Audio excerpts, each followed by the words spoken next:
Hər vaxtınız xeyir olsun dəyərli izləyicilər. Ucuz mənzil almaq istəyənlərin diqqətinə yeni fürsət var. Belə ki, Əmək və Əhalinin Sosial Müdafiəsi Nazirliyinin sosial layihəsi çərçivəsində satışa çıxarılan mənzillərdən son aylarda daha 40-ı satılıb.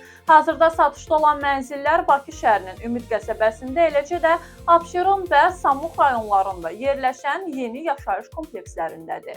Mənzillərin 1 kvadrat metrinin qiyməti bazar dəyərindən aşağı olmaqla 435-830 manat arasında dəyişir.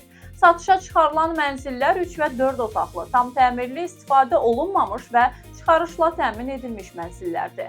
Onların ipoteka krediti ilə alınması da mümkündür. Vətəndaşlar mənzillər barədə məlumatı ms.sosial.gov.az portalından əldə edə və seçdikləri mənzili bron edə bilərlər. Qeyd edilib ki, satışdan əldə olunan vəsait şəhid ailələrinin və müharibə ilə əlaqədar əlilliyi olan şəxslərin mənzillə təminatına yönəldilir.